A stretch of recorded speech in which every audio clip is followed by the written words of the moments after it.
Hi, I'm James Longster, and thanks for joining another Travis Smith Tech Spotlight. As always, Tech Spotlight will be bringing you short and snappy updates on tech and data issues. Today, I'm going to be talking about online platforms.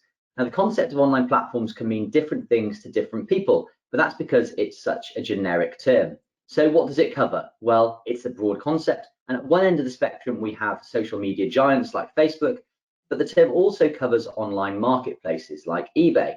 It also catches a large number of perhaps less immediately obvious websites where buyers and sellers are connected. So think, for example, some travel websites.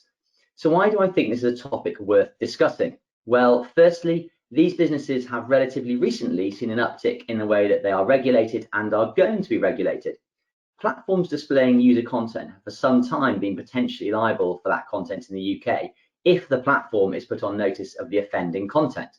But the government's proposals around online harms would significantly change that position, most noticeably introducing a duty of care to ensure that users are kept safe, and also to prevent any other illegal or harmful activities.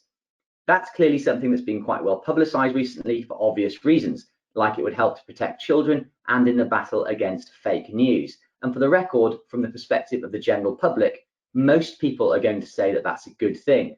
But there is more going on here from a legal perspective.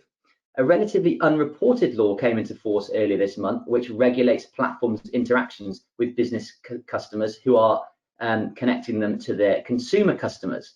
Now, whilst we are all familiar with the idea of consumer protection legislation impacting platforms, so for example, giving us all protections when we shop on them, this is a first real foray into platforms' B2B relationships being specifically policed.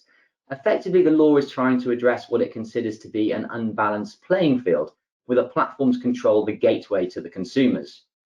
Now, I can understand why the law is trying to do this. It almost feels like an extension of antitrust principles, but the approach will certainly come as a surprise to those organisations who traditionally appreciated the relatively light touch approach that English law takes to B2B contracts. Secondly, and without wanting to turn Tech Spotlight into something overly political, this is a really interesting topic because platform liability could become an important negotiation point in any UK-US trade deal.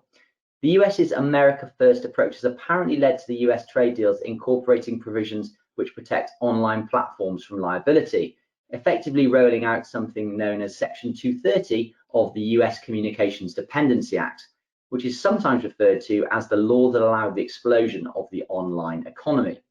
If adopted in negotiations, this position could be very difficult to reconcile with the more active position on regulation that is currently finding its feet in the UK.